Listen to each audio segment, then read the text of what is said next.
പഴയ പോലെ ഇന്ത്യയോട് മുട്ടാൻ നിന്നാൽ മുട്ടുകുത്തി നിൽക്കേണ്ടി വരും എന്നുള്ളതാണ് ഇപ്പോൾ പല രാജ്യങ്ങൾക്കും മനസ്സിലാവുന്ന കാര്യമെന്ന് പറയുന്നത്. ഓപ്പറേഷൻ സിന്ദൂറിൽ പാകിസ്ഥാനെ പിന്തുണച്ച പല രാജ്യങ്ങളും ഇന്ന് ഇന്ത്യക്ക് മുന്നിൽ മുട്ടിലെഴഞ്ഞുകൊണ്ടിരിക്കുകയാണ് എന്നുള്ളതാണ് മറ്റൊരു കാര്യമെന്ന് പറയുന്നത്. ഇപ്പോഴിതാ അത്തരത്തിൽ ഇന്ത്യയെ ഓപ്പറേഷൻ സിന്ദൂറിൽ പിന്നിൽ നിന്ന് കുത്തിയ ഈ രണ്ട് രാജ്യങ്ങളും ഇപ്പോൾ അവർക്ക് വലിയ വില നൽകേണ്ടി വന്നു. ഈ കാര്യത്തിൽ ഇന്ത്യക്കാർ അവരെ ഒരു പാഠം പഠിപ്പിച്ചു എന്നുള്ള റിപ്പോർട്ടുകൾ പുറത്തു വരികയാണ്. ഏതൊക്കെയാണ് ആ രാജ്യം? 2025 മെയ് മാസത്തിൽ ഇന്ത്യ പാകിസ്ഥാൻ സംഘർഷങ്ങളുടെ ഫലമായി ഓപ്പറേഷൻ സിന്ദൂറിന് ശേഷം തുർക്കിയിലും അസർബൈജാനിലും ഇന്ത്യൻ വിനോദസഞ്ചാരികളുടെ എണ്ണം കുത്തനെ കുറഞ്ഞു എന്നുള്ള റിപ്പോർട്ടുകൾ നമ്മൾ കേട്ടതാണ്. പക്ഷേ അതിൻ്റെ യഥാർത്ഥ കണക്ക് എത്രത്തോളമാണ് എന്നുള്ളത് നമുക്കറിയില്ല. അപ്പോൾ അതിൻ്റെ വിശദമായിട്ടുള്ള വിവരങ്ങൾ പുറത്തു വന്നിരിക്കുകയാണ്.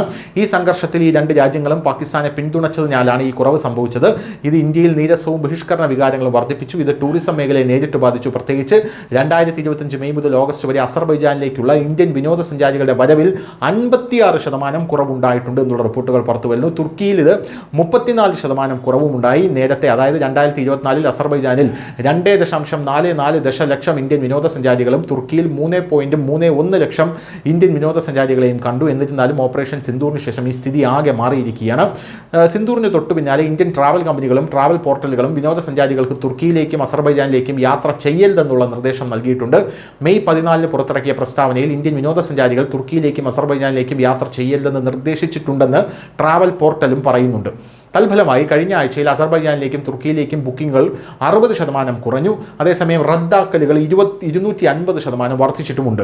സായുധ സേനയോട് ഐക്യദാർഢ്യം പ്രഖ്യാപിക്കുന്നതായി ട്രാവൽ കമ്പനികൾ 2 സ്ഥലങ്ങൾക്കുമുള്ള പ്രൊമോഷനുകളും ഓഫറുകളും ഇപ്പോൾ നിർത്തിവച്ചിരിക്കുകയുമാണ്. എന്തായാലും 2024 മെയ് ഓഗസ്റ്റ് മാസങ്ങളിൽ ഏകദേശം 1 ലക്ഷം ഇന്ത്യൻ വിനോദസഞ്ചാരികൾ അസർബൈജാൻ സന്ദർശിച്ചു.